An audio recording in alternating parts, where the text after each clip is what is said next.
Russell.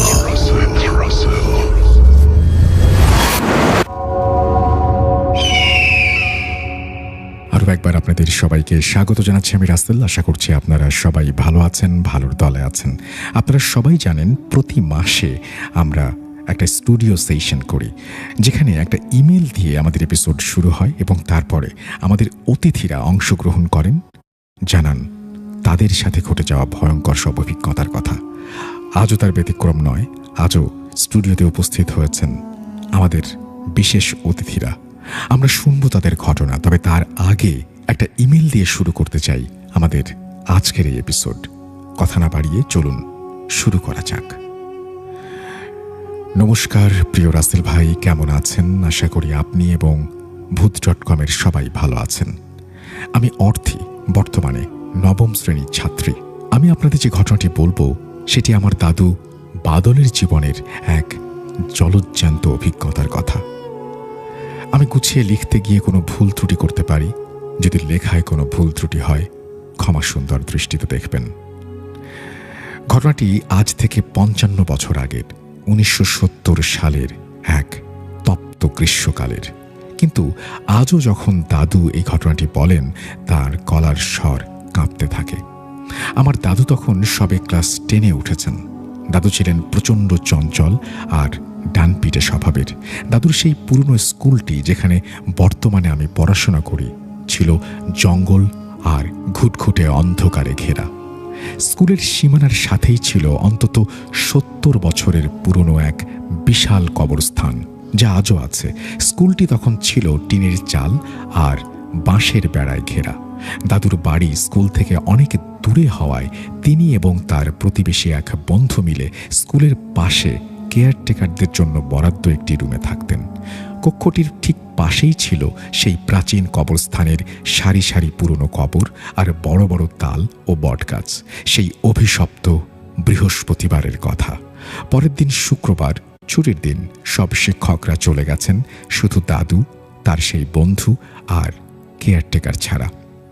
বিকেলে caretaker বললেন তিনি বিশেষ কাজে বাড়ি যাচ্ছেন, রাতে ফিরবেন। কিন্তু রাত 8টা পার হয়ে গেলেও তার কোনো দেখা নেই। চারপাশ নিঝুম, শুধু ঝিঁঝি পোকার তীব্র ডাক আর মাঝে মাঝে তালের পাতার খসখস শব্দ। হঠাৎ দূরে মাইকের আওয়াজ শুনে দুই বন্ধু ঠিক করলেন একটু যাত্রাপালা দেখে আসবেন। বর্তমানে যে পথ 5 মিনিটের, তখনকার দিনে খাল বিল পেরিয়ে সেই পথ ছিল 30 মিনিটের। পুরোটা পথ ছিল জঙ্গল আর বিলের ধার দিয়ে। রাত তখন 1টা। যাত্রাপালা দেখে ফেরার পথে তারা যখন সেই পুরনো কবরস্থানের কাছে পৌঁছালেন, হঠাৎ শুনলেন এক অদ্ভুত হাড়হিম করা শব্দ, যেন কেউ একটা বিশাল লোহারের ড্রাম রাস্তার ওপরে সজোরে গড়িয়ে দিচ্ছে। সেই গভীর রাতে নির্জন কবরস্থানের পাশে এমন শব্দে তাদের বুক কেঁপে উঠল। ভয়ে ভয়ে তারা সামনের দিকে এগোতে লাগলেন। দেখলেন রাস্তার পাশের এক পুকুরে দুজন মানুষ মাছ ধরছে। মানুষ দেখে তারা কিছুটা আশ্বস্ত হয়ে যেই না কাছে গেলেন, দেখলেন তাদের শরীরের গঠন স্বাভাবিক মানুষের মতো নয়। আর ঝপঝপ করে মাছ ধরার শব্দ হলেও পানিতে কোনো ঢেউ নেই। তারা কাছে যেতেই এক মুহূর্তের মধ্যে সেই মানুষ আর পুকুর ধোঁয়াশার মতো উপে গেল। সবচেয়ে ভয়াবহ ছিল, পরদিন সকালে তারা আবিষ্কার করেন সেখানে কোনোদিন কোনো পুকুরই ছিল না। তাহলে রাতে তারা কাদের ছায়া দেখেছিলেন, কিসের শব্দ শুনেছিলেন? প্রাণ ভয়ে ঊর্ধ্বশ্বাসে দৌড়ে তারা যখন সেই জরাজীর্ণ টিনের রুমে পৌঁছালেন, উত্তেজনায় তাদের হাত কাঁপছিল। আর সেই মুহূর্তে তারা ঘরের চাবি খুঁজে পাচ্ছিলেন না। মনে হচ্ছিল পেছন থেকে কেউ যেন তাদের ঘাড়ের ওপর নিঃশ্বাস ফেলছে। অনেক কষ্টে রুমে ঢুকে দরজা আটকানো মাত্রই শুরু হলো বাইরের এক নারকীয় তাণ্ডব। আকাশে কোনো মেঘ ছিল না, অথচ মনে হচ্ছিল কোনো প্রলয়ঙ্কারী কালবৈশাখী ঝড় শুরু হয়েছে। অদৃশ্য কোনো শক্তি যেন গাছপালা উপড়ে নিয়ে আছড়ে ফেলছে টিনের চালের ওপর। আর ঠিক সেই মুহূর্তে দরজায় সজোরে নখের আঁচড়ের মতো টোকা দিয়ে একদম কেয়ারটেকারের হুবহু সেই চিরচেনা আঞ্চলিক ভাষায় ডাক এলো, বাদল, ও বাদল, দরজা খোল, আমি কেয়ারটেকার। অবিশ্বাস্য ও চরম ভয়ের বিষয় হলো সেই ডাক শুধু দরজা থেকে নয়, মনে হচ্ছে ছাদ থেকে, জানালা থেকে আর দেয়ালের ওপাশ থেকে শত শত মানুষ একইভাবে ডাকছে, যেন বাতাস তাদের চারপাশে গ্রাস করতে চাইছে। দাদু আর তার বন্ধু খাট ছেড়ে ঘরের কোণে একে অপরকে জড়িয়ে ধরে আতঙ্কে কাঁপছিলেন, আর দরজার ওপাশে কোনো এক অশরীরী শক্তির ছায়া দেখতে পাচ্ছিলেন। ভোরবেলা দূর থেকে ভেসে আসা মসজিদের আজানের শব্দে এক নিমিষেই সব নিস্তব্ধ হয়ে যায়। সকালে কেয়ারটেকার ফিরে আসলে জানা যায় রাতে আসলে কোনো ঝড়ই হয়নি এবং তিনি সারা রাত নিজের বাড়িতেই ছিলেন। স্থানীয় এক মুরব্বী শুনে বলেছিলেন হাতে সেই পুরনো আমলের তেলের হারিকেনটা জ্বালানো ছিল বলেই সেদিন তারা কোনো মতে বেঁচে ফিরেছিলেন। আমি দাদুকে না জানিয়েই এই ঘটনাটি পাঠাচ্ছি, কারণ দাদু আজও এই ঘটনা বলতে গেলে আঁতকে ওঠেন এবং চোখ দিয়ে জল গড়িয়ে পড়ে। দাদুর সেই বন্ধু আজও সেই বিভীষিকাময় স্মৃতির কারণে এই এলাকায় রাত কাটাতে বা একা চলতে সাহস পান না। ওনার সাথে ঘটে যাওয়া বেশ কিছু ভৌতিক ঘটনার মধ্যে এটি একটি। তারপরে তিনি আমাদের এই ঘটনাটি পড়ে শোনানোর জন্য অনুরোধ করেছেন। এরপরে লিখেছেন আপনাদের নিয়মিত শ্রোতা অর্থী। এরপরে তিনি তার হোয়াটসঅ্যাপ নাম্বার শেয়ার করেছেন আমাদের সাথে। থ্যাংক ইউ ভেরি মাচ আপনার এই ঘটনার জন্য। আশা করছি এই ঘটনাটি যারা শুনলেন তাদেরও ভালো লেগেছে।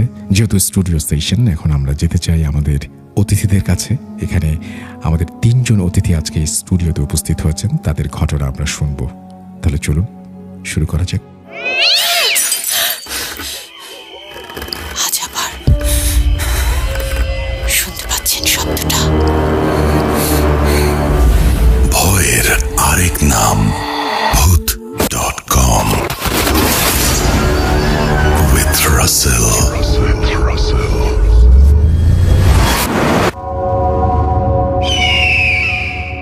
Welcome back. আপনাদের সবাইকে স্বাগত জানাচ্ছি আমি রাসেল। আশা করছি আপনারা সবাই ভালো আছেন, ভালোর দলে আছেন। আমিও ভালো আছি আর ভালোর দলেই আছি। আরও একবার আপনাদের সবাইকে স্বাগত জানাচ্ছি আমাদের স্টুডিও সেশনে, যেখানে আমাদের অতিথিরা বাংলাদেশের বিভিন্ন জায়গা থেকে এসে যুক্ত হন আমাদের সাথে এবং শোনান তাদের ভয়ঙ্কর অভিজ্ঞতার কথা। আজকেও ঠিক তেমনই। আপনাদের নিশ্চয়ই মনে আছে আজম ভাইয়ের কথা। তো আজম ভাই আজকে আমাদের প্রথম ঘটনাটি শোনাবেন এবং তারপরে আমরা আপনাদেরকে পরিচয় করিয়ে দেব আরও একজন নতুন অতিথির সাথে। তাহলে চলুন কথা না বাড়িয়ে শুরু করা যাক। আজম ভাই, আপনাকে অনেক ধন্যবাদ আরও একবার আমাদের স্টুডিওতে আসার জন্য। আশা করছি আপনি ভালো আছেন, ভালোর দলে আছেন। আপনি আবারও যে আসলেন সেজন্য আপনাকে প্রথমেই ভূত.com-এর পক্ষ থেকে এবং আমার পক্ষ থেকে অনেক অনেক ধন্যবাদ জানাচ্ছি। কেমন আছেন আপনি? Thank you so much Rasel ভাই। আলহামদুলিল্লাহ, আমি খুবই ভালো আছি। আপনি কেমন আছেন? জি, আমিও ভালো আছি। আজকে তো কি বলবো, যে আমি আসলে আপনার যে স্টোরি টেলিং সেটার অনেক বড় একজন ফ্যান। সো আপনি লাস্ট টাইম যখন এসেছিলেন তখনও খুব চমৎকার কিছু ঘটনা শেয়ার করেছিলেন। জানতে চাই আজকে যে ঘটনাটি আপনি শেয়ার করবেন সেই ঘটনাটি আপনি কোথা থেকে সংগ্রহ করেছেন, এর প্রেক্ষাপটটা যদি একটু বলতেন ঘটনা শুরুর আগে। ওকে, এটা হচ্ছে আমার দাদার সাথে ঘটনা। তো ওনার নিজের জীবনের সাথে ঘটে যাওয়া যে ঘটনাটা, আমি সেটাই আর কি শেয়ার করবো। আজম ভাই, আপনি খুবই কর্মব্যস্ত একজন মানুষ এবং আপনার যে পেশাগত দায়িত্ব সেটা অনেক কি বলবো, যে বেশ প্রেসারে থাকেন আপনি সেই সম্পর্কে যদি একটু বলেন, তারপরে আপনার ঘটনা শুরু করবেন। যারা নতুন জয়েন করলেন তারাও আপনাকে চিনবেন। আমি চাচ্ছি যে আপনি পরিচয়টা দিয়ে তারপরে আপনার ঘটনায় যান। ওকে, আচ্ছা, ব্যাপারটা হচ্ছে যে আমি আজম হোসেন, আমি এর আগেও এসেছিলাম। আর আমি রাসেল ভাইয়ের একেবারে ছোটোবেলা থেকেই ফ্যান। যখন থেকে ভূত FM শুনি তখন থেকেই। একটু আগে নাভিদ ভাইয়ের সাথে এই বিষয়গুলো একটু বলছিলাম, স্মৃতিচারণ করছিলাম, যে ওই ভালোবাসার টান থেকেই কিন্তু ভূত.com-এ আসা। যে অন্তত পক্ষে যে এই যে আমি রাসেল ভাইয়ের সাথে কথা বলতে পারছি, এটা আমার কাছে একটা সৌভাগ্যের ব্যাপার আর কি। তো লিসেনার্সদের যেটা বলতে চাই, আমার পরিচয় হচ্ছে যে আমি নাম তো বললামই, আমি একটা কোম্পানিতে আছি, সেখানে just corporation as a manager হিসেবে আছি। পাশাপাশি হচ্ছে আমি একটা টেলিভিশনে পার্ট টাইম নিউজ প্রেজেন্টার হিসেবে আছি, একটা অনলাইন একটা প্ল্যাটফর্ম আর কি। তো এটাই হচ্ছে আমার পরিচয়। তো এর আগেও যখন এসেছিলাম তখন আমার এক দাদার ঘটনা বলেছিলাম, সেই দাদার সাথেই ঘটে যাওয়া আরও একটা ঘটনা আজকে আমি আপনাদের সাথে শেয়ার করবো আর কি। তাহলে চলুন শুরু করা যাক। আমাদের সঙ্গে স্টুডিওতে পুরো জিনিসটা তদারক করছেন বা সব কিছু যে আমাদেরকে সামনে যে উপস্থাপন করছেন বা সব কিছু দায়িত্বে যিনি আছেন তিনি হচ্ছেন নাভিদ। সুতরাং আমি আর নাভিদ আছি, আমাদের অতিথি আজম ভাই তার স্টোরি শেয়ার করছেন। চলুন শুরু করা যাক। ওকে, ঘটনাটা আমার দাদার সাথে। আমি আমার দাদার পরিচয়টা একটু দিই। মানে আমার আপন দাদা, উনি মারা গেছেন। ওনার চাচাতো ভাই, ওনাকেই আর কি ছোটোবেলা থেকে দাদা বলে ডাকি, ওনাকেই মানে দেখেছি আর কি। তাছাড়া আমার যিনি আপন দাদা, ওনাকে আমি দেখিনি। উনি 1971 সালে মারা গেছেন। তো আমার যিনি দাদা এখন যিনি আছেন, তো উনি হচ্ছেন আমাদের মসজিদের মুয়াজ্জিন ছিলেন। ইভেন এখনও আছেন, তবে এখন আর পার্মানেন্ট না আর কি, কারণ অনেক বেশি বয়স হয়ে গেছে। উনি আমাদের মসজিদে দীর্ঘ 33 বছর যাবৎ নামাজ পড়িয়েছেন 5 ওয়াক্ত এবং মুয়াজ্জিন ছিলেন। তো সেই ক্ষেত্রে উনি যেটা করতেন, কিছু ঝাড়ফুঁকের কাজ করতেন। আমাদের এলাকাতে বিভিন্ন ছোট ছোট বাচ্চা যারা দেখা গেল যে খুব বেশি কান্নাকাটি করতো, তাদের আর কি ঝাড়ফুঁক করতেন। দেখা গেল যে তাদের ওই আর কি কান্নাকাটি থেমে যেত। তো ওনার কাছে আসলে উনি পানি পড়া দিতেন। তারপর হচ্ছে যে এক ধরনের সুতা আছে, আমরা ছোটোবেলায় ব্যবহার করতাম, মাজার সুতা নামে। ওই সুতাগুলো আর কি গিরা দিয়ে দিয়ে ওটাকে গলায় পরিয়ে দিতেন। এই ধরনের আর কি উনি আর কি করতেন এই কাজগুলো। তো এতে দেখা যেত যে ওই যে বাচ্চাগুলো, এগুলো কিন্তু ভালো হয়ে যেত, তাদের বিশেষ করে কান্না, ভয় পাওয়া, এই ধরনের কিছু। তো এই কাজগুলো উনি করতে করতে দীর্ঘ বছর পরে যে ঘটনাটা ঘটে সেটা হচ্ছে যে উনি একটা বাচ্চার এরকম প্রচুর পরিমাণে কান্নাকাটি করে, তো ওনার কাছে নিয়ে আসে। তো আনার পরে উনি ওই বাচ্চাটাকে ঝাড়ফুঁক করে। তো প্রথম দিনে কিছুই হয় না, তারপরের দিন আসছে, ওই দিনও ঝাড়ফুঁক করে। তারপর হচ্ছে যে ওই সুতা টুতা এইগুলো আর কি উনি তদবির যেটাকে বলে এটা করতো আর কি। তো এরকম মোটামুটি 4-5 দিন করার পরে বাচ্চাটা মোটামুটি সুস্থ হয়েছে। তো বাচ্চাটা সুস্থ হওয়ার পর থেকেই আর কি মূল ঘটনাটা তার সাথে শুরু হয়। তো উনি যেহেতু মুয়াজ্জিন ছিলেন, তো ফজরের আজান দেওয়ার আগেই কিন্তু যেতে হয় মসজিদে। তো দেখা যেত যে উনি বাড়ি থেকে, আরেকটু বলি যে আমাদের বাড়ি থেকে মসজিদের দূরত্ব হবে 1/4 কিলোমিটার আর কি। সো হেঁটে যেতেই হতো, আর তখন কাঁচা রাস্তা ছিল আর কি। তো উনি একটা হারিকেন হাতে নিয়ে উনি হেঁটে যেতেন। তো দেখা গেল যে ঘুম থেকে উঠলেন, ঘুম থেকে ওঠার পরে উনি একটু বাইরে যেতেন, ফ্রেশ হতেন, তারপর হচ্ছে অজু করে উনি তারপর মসজিদের দিকে যেতেন। তো প্রথম রাতে যে ঘটনাটা ঘটে, উনি রাত 3:30 বা 4টা এরকম একটা সময়ে, উনি এরকম গ্রীষ্মকালীন সময়, গাছে আম আছে নর্মালি, কিন্তু ভাইয়া এখন এই যে ঝড় হয় কিন্তু, তো এরকম বাতাস এরকম হচ্ছে আর কি, বাতাস হচ্ছে প্রচুর। উনি বাইরে বের হয়েছেন, একটা বদনা হাতে, বদনা ভরা পানি আর কি। তো এটা হাতে নিয়ে বের হওয়ার পরে তো উনি আর কি প্রকৃতির ডাকে সাড়া দেওয়ার জন্য বাইরে গেছেন। তো উনি যেখানে বদনাটা রেখেছেন গাছের নিচে, তো রাখার পরে হঠাৎ করে গাছ থেকে 3-4টা আম পড়লো। তো উনি ভাবলো যে ভালোই তো হলো, আম পড়লো, তো আমগুলো আমি একটু উঠাই আর কি। তো উনি আম কুড়াতে গেছে, তো পেছন থেকে দেখা গেল যে বদনাটা হুট করে পড়ে গেল। মানে ভারী বদনা, পিতলের বদনা। এই বদনা নর্মালি পড়ার কথা না সমতল জায়গা থেকে, কিন্তু পড়ে পানি পড়ে গেল। তো উনি ভাবছে যে হয়তোবা ওনার রাখাটা হয়তোবা কোনো ভুল হয়েছে বা নিচে কিছু আছে কিনা, এরকম চিন্তা করে উনি এটাকে নর্মালি আর কি নিয়েছে। তো তারপরে উনি দেখে যে ওইখানে একটা টিউবওয়েল পার ছিল আমাদের, এখন অবশ্যই টিউবওয়েলটা নাই। তো ওই টিউবওয়েলে হচ্ছে যে আমাদের চাচিরা যারা বাড়ির আছে, এরা সবাই ওখান থেকে পানি নিত। তো উনি দেখে যে ওই টিউবওয়েলে, তখন বললাম তো রাত 3:30 থেকে 4টা এর মধ্যে, যে টিউবওয়েলে আমার এক চাচি পানি উঠাচ্ছে। তো উনি ভাবছে যে রাতে হয়তো দরকার পড়েছে, এই জন্য আসছে, মানে ব্যাটার বউ যেটাকে বলে আর কি, ছেলের বউ। তো উনি আর কি এটাকে ওইভাবে গুরুত্ব না দেয়, কিন্তু ওনার মনের মধ্যে একটা কনফিউশন যে এটা কেন হলো, পানি কেন পড়লো, আর এত রাতে আমার ওই চাচির নাম হচ্ছে মানে চায়না, বলতো ওনার নামই হচ্ছে চায়না, তো বলতো চায়না কেন এসে এখানে পানি উঠাইলো এত রাতে, কি ব্যাপার।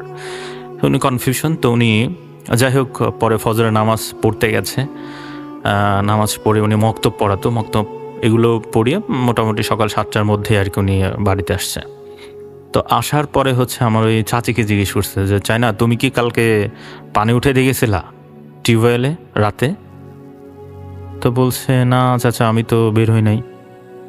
তো বলতেছে যে তাহলে কে বের হইলো, ওখানে কে পানি তুললো? বললো চাচা আমি তো পানি তুলি নাই। তো উনি একটু কনফিউশন যে তাহলে কে না কে। ওই দিন তো চলে গেল। এবার নেক্সট ডেতে উনি অজু করে সুন্দর করে উনি অজু করে বের হয়েছে, মসজিদে যাবে। তো মসজিদে যেতে একটা পথ, আমি তো বললাম যে 1/4 কিলোমিটার। তো এইখানে একটা জায়গা আছে আমাদের আকবর কাকার বাড়ির পাশে জায়গাটা। তো ওইখানে হচ্ছে যে ওই যে মাঠের পানি, আপনার ওটাকে এক ধরনের ক্যানাল বলে, আমাদের ওখানে আঞ্চলিক ভাষায় বলে জুলা। তো ওই জুলা দিয়ে আর কি পানিটা যায়। তো মাঝখানে একটা কালভার্ট আছে, ওই কালভার্ট দিয়ে পানিটা গড়ায়। তো দুই পাশ থেকে আর কি পানি, মাঝখানে রাস্তা, কালভার্টের উপর দিয়ে হেঁটে যেতে হয়। তো ওইখানে আজানের আগে উনি যাচ্ছে, তো দেখে যে একটা মহিলা বসে বসে কাঁদতেছে। তো উনি চিন্তা করলো কি ব্যাপার, কে কান্নাকাটি করে এত রাতে, এখন আজান পড়ে নাই কিন্তু কাঁদতেছে। তো উনি কনফিউশন। তো উনি আবার ওনার হাতে হারিকেন থাকতো। তো উনি এগিয়ে গেছে, এগিয়ে যাওয়ার পর দেখে যে ওইখানে পাশের বাড়ির এক চাচি উনি বসে আছে, আলামিনের মা চাচি। তো বলতেছে যে কি ব্যাপার তুমি এই জায়গায় বসে আছো, কাঁদতেছো কেন? তো বলতেছে যে আসলে ওই যে আপনার ছেলে আমাকে মারছে তো এই জন্য কাঁদতেছে। পরে উনি বলে যাও যাও যাও বাড়ি যাও, এত রাতে এখানে থাকে না, ভয় পাবা। তো এটা বলার পরে উনি ওই মানে ওই যে চাচি, তো উনি ওনার দিকে ড্যাব ড্যাব করে তাকায় আছে, কিচ্ছু বলছে না। তো উনি ওনাকে রেখে উনি মসজিদে চলে গেছে। তো যাওয়ার পরে ওনার মনে শুধু সন্দেহ, ব্যাপার কি এত রাতে এখানে, তো ভয় পাওয়ার কথা, এখানে তো এত রাতে আসার কথা না জানার আগে, যতই মারুক। তো উনি অনুরূপভাবে আবার মক্তব পড়ে যখন আসতেছে, আসার পথে ওই বাড়িতে আর কি ওই চাচিকে ডাক দিছে, আলামিনের মা এদিকে আসো। তো বের হয়ে আসছে, বলতেছে যে কাকা কিছু বলবেন? বলতেছে হ্যাঁ তুমি কালকে রাতে কি এখানে বসেছিলা? তো বলতেছে না তো চাচা। তো বলতেছে তাহলে এখানে কান্নাকাটি করলো তুমি তো, আমি তো তোমার সাথে কথা বলছি। বলছে না চাচা আমি তো এখানে বসি নাই, আর আপনার ছেলে তো আমাকে মারেও নাই, এরকম ঘটনাই তো ঘটে নাই। তো উনি তখন কথা না বলে উনি বাড়িতে চলে আসছে। তো এটা গেল একদিন, বেশ কিছুদিন আর কোনো প্রবলেম নাই। কিছুদিন পরে যেটা ঘটে, উনি মসজিদে যাচ্ছে। তো মসজিদে গেলে উনি আর কি প্রসাব করার জন্য রাস্তার পাশে, মসজিদ থেকে একটু দূরে, তো ওইখানে উনি হারিকেনটা নামায়ে, তো ওই দিন আমার জ্যোৎস্না রাত ছিল, মানে বেলে বেলে জ্যোৎস্না যেটাকে বলে, মানুষকে বোঝা যায়, আসলে দূর থেকে বোঝা যায় একটা মানুষ আসতেছে আর কি। তো উনি প্রসাব করতে বসছে, হুট করে আপনার উত্তর দিক থেকে একটা অনেক বড় গোল্লার মতো একটা আলো আসলো, এবং আলোটা এসে ওনাকে একেবারে উপর থেকে এমনভাবে জাপটে ধরলো, আলো আলো জাস্ট, মানে এত তীব্র আলো যে ওই তীব্র আলোর ঝলকানিতে উনি ওখানেই পড়ে যায়। তো পড়ে যাওয়ার বেশ কিছুক্ষণ পর উনি বুঝতে পারে যে উনি অজ্ঞান হয়ে গেছিল, এবং উনি ওখান থেকে ওঠার পরে উনি ফ্রেশ হয়ে অজু করে তারপর মসজিদে যায় নামাজ পড়ে। তো এই ঘটনা ঘটার বেশ কিছুদিন পর আর মানে উনি খুব মানে চিন্তিত হয়ে যায় যে আমার সাথে এটা হচ্ছেটাকে। উনি ওনার জায়গা থেকে চেষ্টা করে নিজেকে ভালো রাখার জন্য। তো এই ঘটনার বেশ কিছুদিন পর, মোটামুটি 1 মাস পর, মানে মাঝখানে আর কোনো ঘটনাই ঘটে নাই, 1 মাস পরে যেটা হয়, ওই যে বাচ্চাটাকে উনি আর কি ঝাড়ফুঁক করাইতো, ওই বাচ্চাটা আবার শুরু হয় ওই একই ধরনের কাহিনী। তো উনি বাচ্চাটাকে আবারও ঝাড়ফুঁক করাইছে এবং বাচ্চাটা ভালো হয়ে যায়। যেদিন সন্ধ্যার সময় বাচ্চাটাকে ঝাড়ফুঁক করায় উনি হচ্ছে যে এশারের মাগরিবের নামাজ পড়ছে, মাগরিবের নামাজ পড়ে উনি এশারের নামাজ পড়ছে, মসজিদেই থাকছে এই সময়টা। তারপর হচ্ছে একটা বাড়িতে গেছে, একটা দাওয়াত ছিল, উনি ওইটা খেয়ে মোটামুটি রাত 9:30 বা 10টা বাজে। তো ওই সময় কিন্তু বেলে বেলে জ্যোৎস্না ছিল এরকম একটা টাইমে। তো রাসেল ভাই একটা ব্যাপারকে, গ্রামে তখন আর কি বিদ্যুৎ ছিল না, আর বুঝতেই পারছেন যে গ্রামে যদি বিদ্যুৎ না থাকে তাহলে কিন্তু মানে রাত 9টা 9:30 মানে অনেক রাত কিন্তু। তো উনি হারিকেন জ্বালিয়ে উনি আস্তে আস্তে হেঁটে আসতেছেন। তো হঠাৎ করে উনি খেয়াল করেন যে মানে অন্ধকার হয়ে আসতেছে। তো উনি চিন্তা করলে কি ব্যাপার, মাত্রই না দেখলেন, উনি ভাবছে যে মেঘ লাগছে হয়তো বা। কিন্তু দেখা গেল যে হঠাৎ করে খুব দুর্গন্ধ ওনার নাকে আসতেছে। তো উনি মানে আশেপাশে তাকাচ্ছে যে কি ব্যাপার, কোথায় এত দুর্গন্ধ, এটা কিভাবে আসলো। তো উনি যখন পাশে তাকাইছে, তো তাকানোর পরে দেখে যে রাস্তার দুই পাশে দুইটা পা, এবং সেই মানুষের অবয়ব, এবং তার উচ্চতা হবে ধরেন যে একেবারে গাছের মাথা পর্যন্ত আর কি উচ্চতা, এবং চুলগুলো মাথার থেকে একেবারে মাটি পর্যন্ত চুল, এবং দুর্গন্ধময়, চুল থেকে দুর্গন্ধ আসছে। আর তার দাঁতগুলো হচ্ছে অনেকটা আমাদের যে হাতের আঙ্গুল এর থেকে বড় বড় দাঁত, আর হাতের অনেক বড় বড় হাত, এবং হাতের নখগুলো আপনার কুকুরের মতো কিন্তু বেশ বড় সাইজের। তো উনি দেখছে যে এইটা হচ্ছে উপর থেকে ওনার দিকে একেবারে মানে দাঁত বের করে তাকায় আছে, মানে ওনাকে ধরবে বা খেয়ে ফেলবে এরকম আর কি। তো উনি এটা দেখার পরে প্রচণ্ড পরিমাণে ভয় পায়, এবং দোয়া কালাম যা উনি জানে এগুলো পড়তে পড়তে উনি হাতে হারিকেনটা নিয়ে খুব দ্রুত সময়ে বাড়িতে চলে আসে। এবং আসার পরে ওই রাতে ওনার আর ঘুম হয় না ভালো। তো পরবর্তীতে যাই হোক, উনি ওই দিনে ফজরের নামাজেও গেছে মানে আজান দেওয়ার পরে। তো উনি ওই দিনে, এই দিনের বেলা উনি যেটা করে, উনি যেখানে মুরিদ ছিল ওনার যে পীর, উনি সেই পীরের কাছে যায় এবং গিয়ে ঘটনাগুলো বলে যে হুজুর আমার সাথে এই ঘটনা ঘটছে। তারপরে হুজুর বলে যে তুমি যে বাচ্চাটাকে যে ঝাড়ফুঁক করছিলা, এটা হচ্ছে ওই কারণেই তোমার সাথে এই ঘটনা ঘটছে, যে এটা ওই বাচ্চাটাকে দূর থেকে আসর করতো, তো তুমি ওকে ঝাড়ফুঁক করছো, ওর কাছে যেতে পারে নাই। তো এই যে যেতে পারে না, এই যে রাগ, এই রাগের জায়গা থেকে সে তোমার পিছু নিয়েছে, বাট তুমি অনেক কিছু জানো, এই কারণ হচ্ছে তোমার ক্ষতি করতে পারে নাই। তো পরে হুজুর আর কি ওনার বিভিন্ন ধরনের তদবির শেখায় দেয়, বিভিন্ন কিছু শেখায় দেয়। তারপর হচ্ছে ওই তদবির আর কি যেটাকে বলে, ওইটা ওনাকে দেয়। তো দেওয়ার পরে উনি আলহামদুলিল্লাহ তখন থেকে ভালো হয়ে যায়।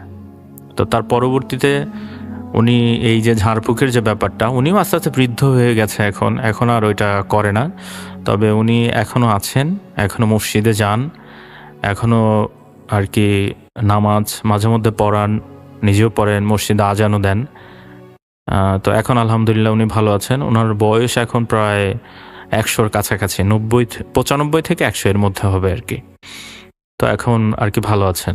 তো রাসেল ভাই, এই ছিল আমার প্রথম ঘটনা, আমার দাদার ঘটনা। ওকে, থ্যাংক ইউ সো মাচ। আমার মনে হয় যে আপনি তো আজকে টোটাল কয়টা ঘটনা আছে আমাকে যদি একটু বলতেন। ভাই আমার ঘটনা আরও একটা আছে। ওকে, সো আমরা আপনার দ্বিতীয় ঘটনায় তাহলে যেতে চাই। আপনার দ্বিতীয় ঘটনা যদি একটু বলতেন তাহলে সেটাও, তার আগে একটু প্রেক্ষাপটটা বলবেন যে কোথাকার ঘটনা এবং কি রিলেটেড সেটা বলে তারপর আপনার ঘটনায় যাই, চলেন।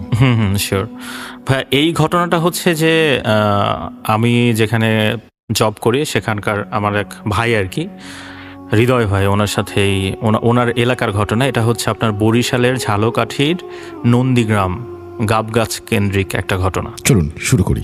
শিওর। তো ভাই এটা নন্দীগ্রাম, ঝালকাঠির যে নন্দীগ্রাম, তো নন্দীগ্রামে যাওয়ার পথে একটা গাবগাছ আছে, মানে রাস্তার ধারে। গাবগাছটার শুধু যে গাবগাছ তা না, এর আশেপাশেও তাল গাছ, বিভিন্ন গাছ আছে। তবে রাস্তাটা গেছে দুই পাশে কিন্তু আপনার হচ্ছে যে ক্ষেত, ধানের ক্ষেত, মাঝখান দিয়ে রাস্তায় হচ্ছে একটা গাব গাছ, আর হচ্ছে আপনার তাল গাছ সহ আরও বিভিন্ন গাছ। তো আপনার নন্দীগ্রামের যে বাজারটা আছে, এই বাজারটা থেকে নন্দীগ্রামে যেতে এর মধ্যে আর কোনো বাড়িঘর নাই। তো এখানে ওই যে আমি যার কথা বললাম যে হৃদয় ভাই, ওনারা ছোটবেলায় এখানে আর কি খেলাধুলা করতো এই গাব গাছের নিচে এসে। তো বড়রা বলতো যে তোমরা এখানে খেলাধুলা করো না, এখানে সমস্যা আছে। তো ওনারা শুনতো না, তো ওখানে খেলাধুলা করতো, কিন্তু ওনাদের সাথে কোনো বাজে ঘটনা, কেউ এখানে কাউকে মারা হয়েছে বা এই ধরনের কোনো বড় ধরনের দুর্ঘটনার কথা কেউই শোনেনি আর কি। তো নর্মালি যেটা হতো যে সন্ধ্যা হইলেও এই গাছের নিচ দিয়ে মানে কেউ না যাওয়ার চেষ্টা করতো, একেবারে খুব বেশি দরকার না পড়লে যেত না আর কি। আবার যদিও বা যেত তাহলে কি করতো, দুজন যেত। মানে পেছনের কারণ হলো যে ওই গাব গাছে একটা মহিলা পাশের গ্রাম থেকে আসে, একটা মেয়ে। তো সেই মেয়েটা হচ্ছে যে সন্ধ্যার সময় ওখানে গলায় দড়ি নিয়ে মারা যায়, এবং মারা যাওয়ার পরের থেকেই ওই গাছে আর কি অলৌকিক বিভিন্ন ধরনের ঘটনা আর কি ঘটে, বিভিন্ন ভয় মানুষ পেয়ে থাকে আর কি। তো এটা হয় যে আপনার রাত 10টা-11টার পরে ওই গাব গাছ দিয়ে দেখা গেছে ধোঁয়া উঠতেছে, মনে হচ্ছে কি আগুন ধরাই দিছে কেউ, এরকম। আবার কেউ যাচ্ছে গাছে ঝাঁকি দিচ্ছে, কোথাও বাতাস নেই, গাছে বাতাস, এরকম ঘটনা ঘটে। তো হৃদয় ভাইয়ের সাথে যে ঘটনাটা ঘটে যে ওরা হচ্ছে একদিন ওই গাছের ডালে উঠে আপনার হচ্ছে যে আইসক্রিম খাচ্ছে গরমের দিনে, তিন বন্ধু। তো হঠাৎ করে 3 বন্ধু গাছ থেকে পড়ে যায়। 3 বন্ধু গাছ থেকে পড়ে যাওয়ার পরে 3জনের দিকে তাকায় আছে, দুপুরবেলার ঘটনা, যে কি ব্যাপার, এটা কি হলো, 3জন একসাথে পড়লাম। 3জনই যখন বাড়িতে যাওয়ার পর রাতে 3জনেরই জ্বর আসে। তো জ্বর আসলে তখন হচ্ছে তাকে ওই আপনার হুজুর টুজুর বা যাই হোক কবিরাজ এগুলো দেখায়, ঝাড়ফুঁকের মাধ্যমে ওরা আর কি ভালো হয়। তো হৃদয় ভাই যেটা বললো যে ওনার এলাকার একজন জেলে ছিল, যিনি হচ্ছে মাছের ব্যবসা করতেন। তো উনি একদিন নন্দীগ্রাম বাজার থেকে উনি গ্রামের দিকে যাচ্ছেন সন্ধ্যার সময়। তো ওনার হচ্ছে ডালার মধ্যে কিছু মাছ, ওটা বেঁচে গেছে, ওটা নিয়ে উনি বাড়িতে আসতেছে। তো ওই গাব গাছের ওখানে আসার পরে ওনার কাছে মনে হলো কি যে ওনার ওই ডালাটা কেউ একজন উঁচু করে ধরে আছে, সেটা মাথার সাথে আর নাই। তো উনি দেখে যে আসলে ডালা আছে, কিন্তু ডালার মধ্যে যে মাছ ছিল এই মাছটা নাই। তো উনি দেখে যে এই মাছগুলো আপনার ওই যে গাব গাছ, ওই গাব গাছের ডালের সাথে ঝুলতেছে। তো উনি চিন্তা করলে কি ব্যাপার, এইখানে মাছ গেল কেমনে। মানে ওনার সেন্স নাই যে এইখানে প্যারানর্মাল ঘটনাগুলো ঘটে, ওনার সেন্সে এটা তখন আর কাজ করতেছে না। ওনার চিন্তা হলো এই মাছগুলো উনি এখন গাছ থেকে মানে নিয়ে আসবে আর কি, এটাই হচ্ছে ওনার চিন্তা। তো উনি ডালাটা নিচে রেখে উনি গাছে উঠছে। তো গাছে ওঠার পরে উনি দীর্ঘক্ষণ ওই মাছ এক ডাল থেকে আরেক ডাল, আরেক ডাল থেকে আরেক ডাল, এরকম যাচ্ছে আর কি। তো রাত 10টার দিকে ওইখান দিয়ে হৃদয় ভাইয়ের বাবা আসতেছিলেন। তো উনি হঠাৎ করে গোঙানির শব্দ শুনতে পান এবং লাইট মারে যে আশেপাশে কোথাও কি হচ্ছে কিনা। তো পরে দেখা যায় আশেপাশে কোথাও নাই, পরে দেখা যায় গাছের থেকে আসতেছে। তো উনি যখনই গাছে লাইট মারছে, লাইট মারার সাথে সাথে ওই লোকটা মাটিতে পড়ে গেছে। এবং মাটিতে পড়ছে কি তখন একটু কাদাময় ছিল আর কি, বৃষ্টির দিনে একদম মাথাটা ওই মাটির মধ্যে, রাস্তার পাশে মাটির মধ্যে গেড়ে যায়। তো পরে উনি ওনাকে ওঠায় আর কি। তো উঠানোর পরে বলতেছে কি ব্যাপার, তুমি এখানে কিভাবে, তুমি গাছে ছিলে কেন? তো উনি বলতেছে যে এই ঘটনা, আমি দেখি যে আমার মাছ গাছে উপরে উঠায় নিয়ে গেছে, আমি মাছ আনতে গেছি। তো তখন উনি বলতেছে তুমি কি জানো না যে এখানে সমস্যা আছে? তো বলছে ভাই আমার তো এটা মাথায় নেই। তো বলছে তুমি কখন আসছো? বলে যে সন্ধ্যার পর পর। তো বলছে এখন দেখছো কয়টা বাজে? তো এখন দেখে যে রাত বাজে 10টা। মানে উনি প্রায় 2 ঘন্টা বা 3 ঘন্টা যাবৎ উনি ওইখানে মানে গাছের উপরেই ছিল, কিন্তু উনি বুঝতেও পারে না যে এতক্ষণ যাবৎ গাছে আছে। তো তারপরে লোকটাকে নিয়ে আসে। তো লোকটার বাড়ি আসার পরে যেটা হয়, প্রচুর পরিমাণে জ্বর হয়, এবং জ্বর হইতে হইতে উনি ওনার কর্মক্ষমতায় হারিয়ে ফেলে, এবং বেশ কিছুদিন পরে উনি মারা যায়। তো মারা গেলে তখন গ্রামবাসীর মধ্যে অনেক বেশি আতঙ্ক সৃষ্টি হয়ে যায় যে ওই সন্ধ্যার পরে আর ওইখান দিয়ে কেউ একা যায় না।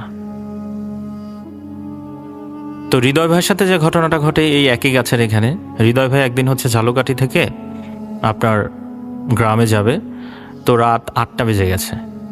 তো উনি তো জানে যে এখানে দুর্ঘটনা ঘটে আর কি।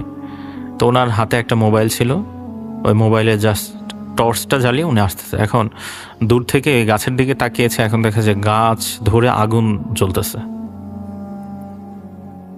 তো উনি তখন চিন্তা করলো যে এখন আমি কি করি।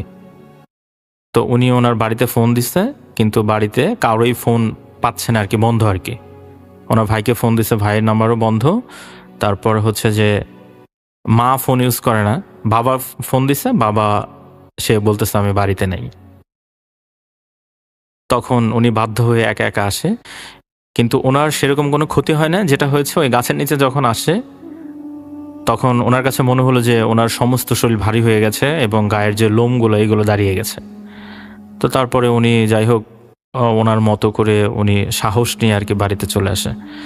তা আসার পরে ওই দিন রাতে ওনার জ্বর আসে আর কি, কিন্তু পরে কবিরাজ এগুলো দেখানোর পরে ওনার এই সমস্যাটা কেটে যায়। তো পরবর্তীতে যেটা হয়েছে রাসেল ভাই, ওই গাছটাকে মোটামুটি 2014 সালের দিকে এসে কেটে ফেলে আর কি। তো কেটে ফেলার পরে ওইখানে মানে যারা কাটছে গাছ আর কি, তো ওইটা তাদের আর কোনো প্রবলেম হয় নাই। প্রবলেম না হলে আপনার এখন আর কি যেটা হয় যে ওইখানে যাওয়া আসা করলে এখন আর কোনো প্রবলেম হয় না। তো এই ছিল রাসেল ভাই এই নন্দীগ্রামের এই গাব গাছের ঘটনা, এটাই আর কি। অনেক ধন্যবাদ আপনাকে আজম, এবং আশা করছি যে আপনার আজকে স্টুডিওতে এসে আমাদের সাথে ঘটনা শেয়ার করে ভালো লেগেছে। আমাদেরও অনেক ভালো লেগেছে। আপনি ভালো থাকবেন এবং আপনাকে আমি চাই যে আরও পরবর্তীতে আপনি আবারও ঘটনা নিয়ে আসুন, সেই প্রত্যাশা রেখে আজকের মতো আপনাকে বিদায় জানাচ্ছি। আপনি যদি যাবার আগে আমাদের লিসেনারদের উদ্দেশ্যে কিছু বলতে চান তাহলে বলতে পারেন ডেফিনেটলি। ওকে, লিসেনার্সদের উদ্দেশ্যে বলবো যে আমাদের তো বাংলায় নববর্ষ শুরু হয়েছে, আমাদের নতুন মাস শুরু হয়েছে বৈশাখ মাস। আর এখন গরমের সময়, সবাই একটু সাবধানে থাকবেন। প্রচুর পরিমাণে ঢাকাতে গরম, গ্রামেও গরম। সবাই চেষ্টা করবেন একটু পানি বেশি খাওয়ার জন্য।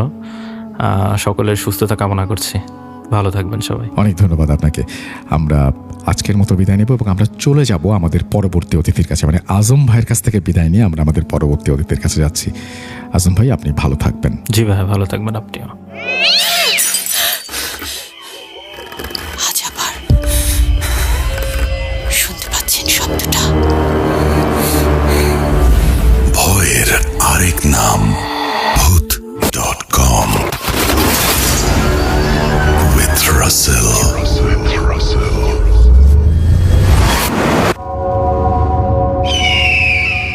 Welcome back. আপনাদের সবাইকে স্বাগত জানাচ্ছি আমি রাসেল। আশা করছি আপনারা সবাই ভালো আছেন, ভালোর দলে আছেন। আমিও ভালো আছি আর ভালোর দলেই আছি।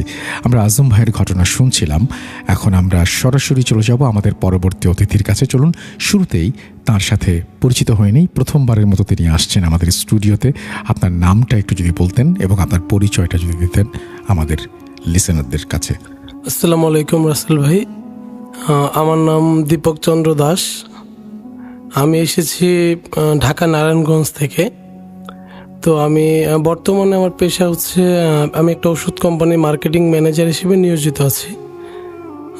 আর আমি যে ঘটনাটা বলতে আসছি সেটা আমার নিজের সাথেই ঘটা, ছোটবেলা থেকে।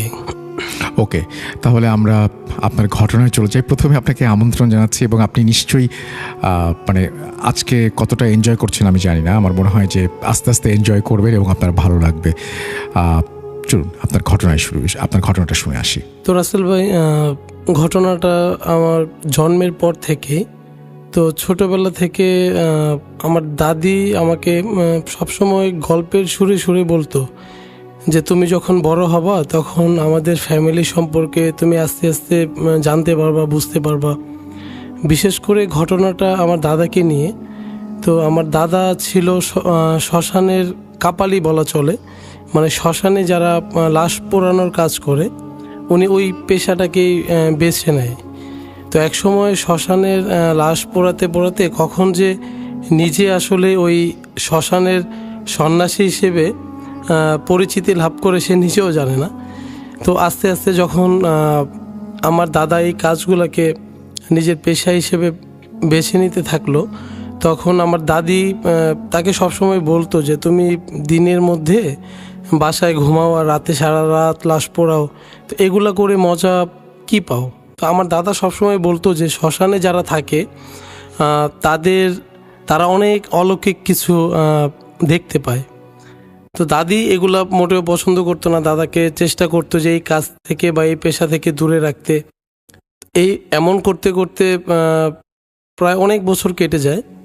তো যখন আমার বাবা আমার মাকে বিয়ে করে, তো ঘটনাটা আসলে সেখান থেকে শুরু।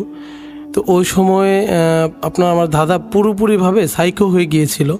তিনি সংসার এগুলো বাদ দিয়ে সারাটা রাত মানে শ্মশানে নির্বিঘ্নে নেশা করত, আর শ্মশানে যারা বসে বসে ধ্যান ট্যান করতো তাদেরকে নিজের গুরু হিসেবে মেনে নিত। প্রত্যেক দিন বাসা থেকে একদিন গরু নিয়ে যেত, সেটা গিয়ে শ্মশানে বলি দিত, একদিন ছাগল নিয়ে যেত, শ্মশানে বলি দিত। আস্তে আস্তে উনি সংসার জীবনটা ত্যাগ করছেই বলা চলে। তো যখন আমার বাবা বিয়ে করে, তখন এক পর্যায়ে আমার মা এগুলাকে প্রথম দিক থেকে খুব ভয় পেত।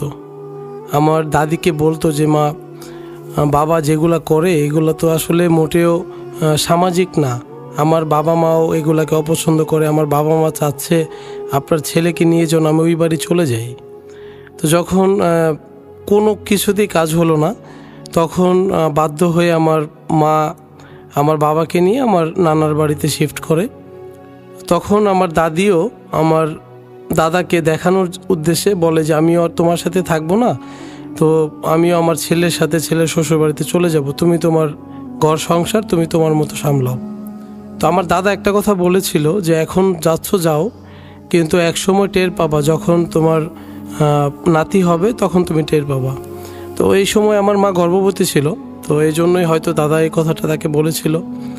তো কিছুদিন পর যখন আমার বড় ভাই হয়, আমরা মূলত দুই ভাই, তো আমার বড় ভাই হয়, তখন আমার দাদি আমার দাদাকে জানানোর জন্যে এই বাড়িতে আসে।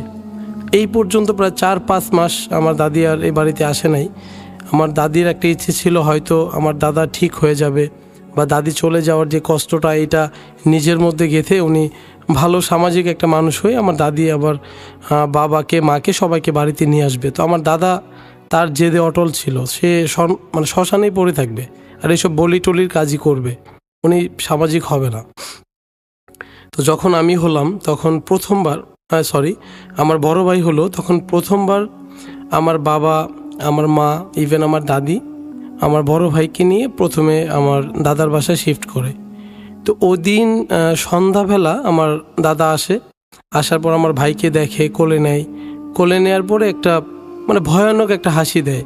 সেটা আমার দাদি প্রথমে উপলব্ধি করতে পারে, সাথে সাথে আমার দাদার হাত থেকে আমার ভাইটাকে মানে জোরে টান দিয়ে নিয়ে নেয়, বলছে তুমি আমার নাতিকে ছুঁবা না, তোমার মধ্যে খারাপ কিছু দেখা যাচ্ছে। তো আমার দাদা হাসতে হাসতে বাইরে গিয়ে বলে, দেখবো এই নাতিকে কতদিন তোর কাছে রাখতে পারিস, ওকে আমার বলির সামগ্রী হতে হবে। এই কথা বলে আমার দাদা চলে যায়। তো আমার দাদি সারা রাত ঘুমায় না, মা তো ভয় পেয়ে গেছে, মা বলতেছে আমি এখনই চলে যাব, আমার এই বাড়িতে থাকতে ভাল লাগতেছে না। তো এই করতে করতে যখন গভীর রাত হয়ে যায়, তখন আমার বাবা এক সাইডে, ভাই মাঝখানে, আর আমার মা হচ্ছে আরেক সাইডে ঘুমানো অবস্থায় ছিল। তো সকালে উঠে দেখে আমার ভাই নাই, বিছানায় নাই, শুধু কাঁথাটা পড়ে আছে। আর আমার ভাইয়ের 2 হাতে 2টা চুড়ি ছিল, রূপার চুড়ি ছিল, যেটা নাকি আমার নানা বানিয়ে দিয়েছিল, সেই 2টো পড়ে আছে। তো ভাই নাই, ভাইকে কোথাও খোঁজাখুঁজি করে পাওয়া যাচ্ছে না। তো আমার দাদির মনে একটা সন্দেহ হয় যে সম্ভবত আমার দাদা এই কাজটা করেছে। তো উনি তড়িঘড়ি করে শ্মশানের দিকে চলে যায়, গিয়ে দেখে, আসলে বিষয়টা বলতে একটু খারাপ লাগতেছে, আমার ভাই পড়ে আছে শ্মশানে, যেখানে লাশ পোড়ানো হয় সেটার পাশে, সিঁড়ির পাশে আমার ভাইয়ের মাথা নাই, শিরচ্ছেদ, দেহটা পড়ে আছে, মাথাটা নাই। আর আমার দাদা মনের সুখে ওই শ্মশানের পাশে যেই তেঁতুল গাছ ছিল, সেই তেঁতুল গাছের নিচে আমার বসে ধ্যান করতেছে। তো এটা দেখার পর আমার দাদি সাথে সাথে সেন্সলেস হয়ে যায়, মা সেন্সলেস হয়ে যায়। বাবা তখন রেগে মেগে আপনার গাছের এটাকে লাঠি বলা চলে, গাছের গোড়ায় যেগুলো পড়ে থাকে ডালপালা, সেগুলো দিয়ে আমার দাদাকে আঘাত করে। আর দাদা তখনই দৌড়ে বলে যে পরবর্তীতে তোর আরও একটা সন্তান হবে, সেটাও আমার বলির সামগ্রী হবে। এই কথা বলে আমার দাদা দৌড়ে পালিয়ে যায়। তো তখন আসলে আগের ওই সময়টাতে মানুষ থানাকে বিশ্বাস কম করতো, মানে পুলিশে আইনি এই বিষয়গুলোকে তেমনই করতো না, বিচার সালিশে বিশ্বস্ত ছিল। তো গ্রামে বিচার টিচার হয়, বিচারে আমার বাবাকে পুরো ফুল পাগল হিসেবে সম্বোধন করা হয় যে আমার বাবা আর গ্রামে থাকতে পারবে না, ওকে শ্মশানও রাখা হবে না, ওকে এক ঘরে করে দিয়ে গ্রাম থেকে বের করে দেওয়া হোক, মানে আমার দাদাকে। তো তখন কিছুদিন ধরে আমার দাদা নাই, গ্রামে নাই, কোথায় গেছে কেউ জানে না। আমার দাদিও কান্না করতে করতে একদম মানে বিছানায় পড়ে যাওয়ার মতো অবস্থা। তো এরপর প্রায় বেশ কিছুদিন পর, প্রায় 1-1.5 বছর পর আমার মার পেটে আমি আসি। তো তখন আমার বাবা ঢাকায় চাকরি করে, করিম ঝুট মিলে চাকরি করে। তখন সেই সুবাদে আমার মা বাড়িতেই দাদির সাথে থাকে, যেহেতু আমার কোনো চাচা ছিল না, সেক্ষেত্রে বাড়িতে আর প্রতিবেশীদের বাড়িও প্রায় বাড়ির পাশে অনেক বড় ধান ক্ষেতের ওই পারে হচ্ছে বাড়ি। আর আমাদের বাড়িটা মূলত 3টা রুম নিয়ে গঠিত। তো আশেপাশে প্রতিবেশী না বললেই চলে, সাথে আম বাগান আছে, আম বাগানের পাশে আমাদের বাড়ি। আর বিশাল বড় ধান ক্ষেতের পরে হচ্ছে দূরে দূরে, মানে বিশেষ করে দূরে দূরে অনেকগুলো বাড়ি। এজন্য কেউ চিৎকার দিলে বা কান্নাকাটি করলে অন্য জায়গা থেকে মানুষ আসতেও কিছুটা সময় লাগে। তো যখন আমি আমার মার পেটে আসি, তখন আমার দাদির একটু ভয় হয়, উনি খুব বাজে বাজে স্বপ্ন দেখে। তো তখন আমার মাকে বলে যে বৌমা, তুমি তোমার বাবার বাড়িতে থাকো আর নয়তো ঢাকায় থাকো, কারণ আমি হয়তো তোমার শ্বশুরকে এখন দেখা যায় না, প্রায় 5-6 মাস হয়ে গেল, উনি বেঁচে আছে কিনা বা মারা গেছে কিনা আমরা সেটাও জানি না, কিন্তু আমি কোনো প্রকার রিস্ক নিতে চাচ্ছি না।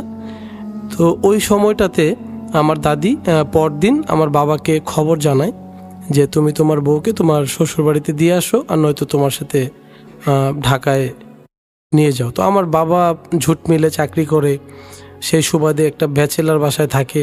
আর তখন স্যালারি খুব কম ছিল, মানে একটা বউকে ঢাকায় আনবে, প্রেগনেন্সি অবস্থায় তো একজন মহিলা লাগে বা পরিবারের লোকজন লাগে। আমার বাবা সারাদিন কাজ করবে, আমার মা কি না কি করবে একা একা। তো সেজন্য বললো যে ঠিক আছে, আমি আসতেছি, আমি তোমার বৌমাকে আমার শ্বশুর বাড়িতে নিয়ে রেখে আসব। তো সেই সুবাদে বাবার ছুটি হয়, ছুটি হওয়ার পর আসে, মাকে আমার নানার বাড়িতে নিয়ে শিফটও করে। তো কিছুদিন পর যখন আমি হওয়ার মানে প্রায় 10 মাস হয়ে যায়, তখন আমার মা একটা লোক দিয়ে খবর জানায় আমার দাদিকে যে মা, আপনি আমার বাবার বাড়ি চলে আসেন, হয়তো কিছুদিনের মধ্যে বাবু টাবু হবে, এইরকম বিষয় কিছু বলে। আমার দাদিও চলে যায় মালপত্র নিয়ে। তো যখন আমি হওয়ার সময় হয়ে যায়, তখন আমি হওয়ার পর আমার দাদি আর এই ভুলটা করে না। আমার দাদি বলে যে আমি আর তোমাকে নিব না, তুমি কিছুদিন তোমার বাবার বাড়িতে থাকো, বাবুটা বড় হোক, এরপর দেখা যাক কি হয়। তো এইভাবে আসলে আমার বয়স যখন 1 বছর হয়ে যায়, তখন আমার বাবা ঈদের সুবাদে ছুটি পায়। ছুটিতে বলতেছে যে 1 বছর ধরে তুমি তোমার বাবার বাড়িতে আছো, তো চলো, যেহেতু আমিও ছুটি পেয়েছি একটু লং টাইমের, তো চলো আমি আমার বাচ্চাটাকে নিয়ে আমাদের গ্রামে যাই, গ্রামের মানুষজন আছে, আমার বন্ধু বান্ধব দেখতে চাচ্ছে, আমি ওখানে যাই, চলো। তো মার একটু ভয় হয়, কিন্তু মা চিন্তা করে যে যেহেতু 1-1.5 বছর হয়ে গেছে, আমার দাদার কোনো খোঁজ নাই। তো এই 1-1.5 বছরের মধ্যে আমার দাদা আপনার ইন্ডিয়াতে, মানে আমার দাদির কাছে যেটা শোনা, ইন্ডিয়াতে উনি কামরূপ কামাখ্যা থেকে আরও বেশ কিছু কার্যকলাপ শিখে আসে বা জাদুটোনা করার। তো আমার বাবা যেই দিন আমাকে নিয়ে ওই বাসায় শিফট করে, ওই দিন রাতে আমার দাদা আবার কি করে যেন মানে খবর পেয়ে যায়, মানে চলে আসে। আইসা আমাদের তখন টিনের ঘর ছিল, টিনের ঘরে ইচ্ছা মতো পাথর ছুটতে থাকে। তো আমার দাদি জানলা খুলে দেখে যে আমার দাদা প্রায় লাল কাপড় পরিধান করা, আর সামনে একটা পটুলি, হাতে একটা বিশাল বড় একটা গাছের শিকড়, চুলগুলো বড় হয়ে গিয়েছে, আর বলতেছে যে এটাকেও আমার বলির সামগ্রী বানাবো। তোদের থেকে তো বলছিলাম যে তোর আবার যখন নাতি হবে তখন সেও আমার বলির সামগ্রী হবে। তো ওই কথা শোনার পরে মানে আমার বাবা ক্ষিপ্ত হয়ে যায়, বা ঘর থেকে বিশাল বড় একটা রান্দাও, মানে হিন্দুদের ঘরে এইগুলো থাকেই, তো একটা রান্দাও নিয়ে বের হয়ে বলতেছে যে আজকে আমি আপনাকে বলি দিয়ে দিব। তো ওই সময়ে আমার বাবাকে আমার দাদা পুটুলি থেকে কেমন ছাই টাইপের কিছু আমার বাবার শরীরে ছুঁড়ে দেয়। তো ছুঁড়ে দেওয়ার সাথে সাথে আমার বাবা সেন্সলেস হয়ে যায়। এরপর আমার দাদি ভালো করে আমাদের ঘরের সিটকিনিগুলো আটকিয়ে দেয় ঘর ভিতর থেকে। আমার বাবাকে আর বাঁচাতে বাইরে আসে না। আমার মানে দাদির ভয় ছিল যে আমি যদি এখন আমার ছেলের কাছে যাই তাইলে এই সুযোগে ও হয়তো আমার এই নাতিকে নিয়েও চলে যাবে, এই ভয়টা তার মধ্যে ছিল। তো এই জন্য ঘরের সিটকিনি আটকিয়ে দেয়, আর তখন জোরে জোরে জানলা খুলে চিৎকার করতে থাকে। তো রাতের বেলা কিন্তু রাসেল ভাই আপনি দেখবেন যে গ্রাম দেশে বিশেষ করে দূর থেকে যদি একটু আওয়াজ আসে সেটাও অনেক জোরে শোনা যায়, দিনের বেলা যেটা হয় না। তো রাতের বেলা আমার দাদি খুব জোরে জোরে চিল্লাচ্ছে যে আমাদের মেরে ফেললো, ও আবার ফিরে আসছে। এই কথা শুনে মানে ধান ক্ষেতের অপর প্রান্ত থেকে যখন প্রতিবেশীরা এই আওয়াজটা শুনে তখন তারা লাঠি, মানে গ্রাম দেশে একটা নিয়ম যে কেউ যদি জোরে চোর চোর বলে বা ডাকাত ডাকাত বলে চিল্লাচিল্লি করে, সবাই হাতে যা কিছু পায় ওইগুলো নিয়ে, মানে পুরুষ আর মহিলা নেই, সবাই দৌড়ে চলে আসে বাঁচাতে। এখন হয়তো বা এটা দেখা যায় না। তো ওই সময় যখন আমার দাদা ফিল করলো যে অনেক দূর থেকে মানুষজন চিল্লাচিল্লি করে আসতেছে, তখন ওই সময় আমার দাদা পালিয়ে যায়। কিন্তু আমার দাদা পালিয়ে যাওয়ার সময় মানে যখন দৌড়ে চলে যায় তখন আমার দাদিকে বলে যে পারলে এই ছেলেটাকে আমার কাছ থেকে বাঁচিয়ে দেখাইস, এই কথা বলে চলে যায়। তো আমার দাদিও ওই সময় খুব আপসেট যে আমার নাতিকে কি করব, কিভাবে কি করব।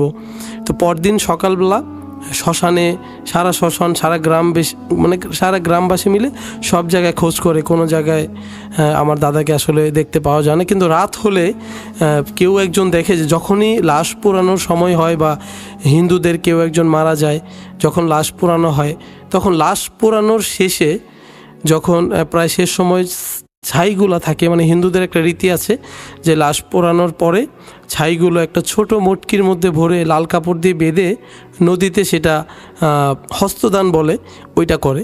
তো যখন ছাইগুলা মটকিতে ভরা হয় তখন কোত্থেকে যেন খুব জোরে বাতাস আসে, বাতাস এসে একবারে মানে এমন একটা অবস্থা করে যে ছাইগুলো উড়ে চলে যায়, মানে ভ্যানিশ হয়ে যায়, ওইগুলো ভরতে দিবে না। হিন্দুরা বিশ্বাস করে যে একটা মানুষ মারা যাওয়ার পর তাদের হস্তি বিসর্জন না করলে, মানে ছাইগুলো নদীতে বিসর্জন না করলে সে আত্মাটা শান্তি পায় না। এটা হিন্দু ধর্মের একটা রীতি। তো মানে খুব এত জোরে বাতাস আসে, লাশটার যে ছাইগুলো, অবশিষ্ট ছাইগুলো, এইগুলো নিমিষে ভ্যানিশ হয়ে যায়, মানে উড়ে বিভিন্ন জায়গায় ছড়িয়ে পড়ে। সেটা কালেক্টেড করে যে আবার মটকিতে ভরবে, তারপর নদীতে বিসর্জন করবে, সেইটা আসলে করা মানে কোনোভাবেই পসিবল হচ্ছে না। বেশ কিছুদিন ধরে এই প্রক্রিয়াটা চলমান। মানে যখনই একটা লাশ পোড়ানো হয়, কেউ মারা যায়, পোড়ানো হয়, পোড়ানোর পর কেউই হস্তি বিসর্জন দিতে পারে না। এইটা রীতিমতো আমাদের ওই এলাকাটাতে রীতিমতো একটা মানে প্রচলিত ঘটনা হয়ে যায়। তাই আমাদের এলাকা যখন দেখলো 1 বছর বা প্রায় 1.5 বছরের মতো এই ঘটনা ঘটতেছে, তখন আমাদের এলাকাতে কেউ মারা গেলে সেই লাশটাকে আর আমাদের এলাকার শ্মশানে তারা পোড়াচ্ছে না, তারা 2-3 গ্রাম পরে শ্মশানে গিয়ে পোড়াচ্ছে। এতে করে আমাদের গ্রামটা মূলত সবার চোখে ভুতুরে গ্রাম হিসেবে পরিচিতি লাভ করেছে, যে এই গ্রামে আত্মারা শান্তি পায় না, এই গ্রামে আত্মারা ঘুরে বেড়ায়। আগের যুগের মানুষেরা তো আত্মাকে বিশ্বাস করতো, তারপর ঝড় বৃষ্টি হইলে মনে করতো যে এইগুলা সব আত্মাদের কাজ। তারপর এই আগের যুগে দেখা যেত যে হাট বাজার থেকে কেউ মাছ নিয়ে আসতেছে, সেটার বাড়ি পর্যন্ত নিয়ে আসতে পারতো না, এগুলা বেশি চলতো। তো আমি ঘটনায় আসি। তো আমার দাদাকে প্রায় অনেক বছর পর্যন্ত দেখা যায় না। আর ওই সময়টাতে আমার বাবা আমার মাকে নিয়ে ঢাকায় চলে আসে। যখন আমার বয়স 3 বছর, তখন আমি ঢাকাতে থাকি, ঢাকা ড্যামরাতে। তো ড্যামরাতে করিম ঝুট মিল নামে এখনও মিলটা অবশিষ্ট আছে, রানিং আছে কিনা বলতে পারবো না। তো ড্যামরার আশেপাশে সারুলিয়া বাজার নামক একটা এলাকা, সেইখানে হচ্ছে আমরা মানে আমি ছোটোবেলা থেকে প্রায় 8 বছর পর্যন্ত, আমার বয়স যখন 8 বছর তখন পর্যন্ত আমরা ওই এলাকায় ভাড়া থাকি। তো আমার বয়স যখন 3 বছর, তখন এটা হচ্ছে আমার মার থেকে শোনা যে বয়স যখন 3 বছর তখন নাকি রাত হলেই আমি খুব কান্নাকাটি করতাম। মানে কান্নার কোনো ইস্যু ছিল না, না জ্বর ছিল, না ঠান্ডা ছিল, না কোথাও ব্যথা পেতাম, শুধুই কান্নাকাটি করতাম। আর কোনোভাবেই আমার মা আমাকে ঠান্ডা করতে পারতো না। বাবা অফিস থেকে আসতো, চিপস আনতো, জুস আনতো, মানে কোনোভাবে আমি ঠান্ডা হইতাম না। আমার কাছে মনে হতো ওই সময় তো আসলে ফিল করতে পারিনি, বা 3 বছরের সময় শরীরের সাথে কি হইতো সেটা আমার এখন মনে নাই, যেহেতু এখন আমি ম্যাচুয়াল হয়ে গেছি। কিন্তু আমার মার কাছে মনে হতো যে আমাকে যতক্ষণ পর্যন্ত গায়ে পানি ঢালা না হতো ততক্ষণ পর্যন্ত নাকি আমি ঠান্ডা হতাম না। আর এটা প্রায় আমার বয়স যখন 5 বছর হয় তখন পর্যন্ত এটা সীমাবদ্ধ থাকে। যখনই আমি কান্না করতাম আমার মা ওয়াশরুমে নিয়ে আমার গায়ে পানি ঢালতো, একটু পর আমি থেমে যেতাম।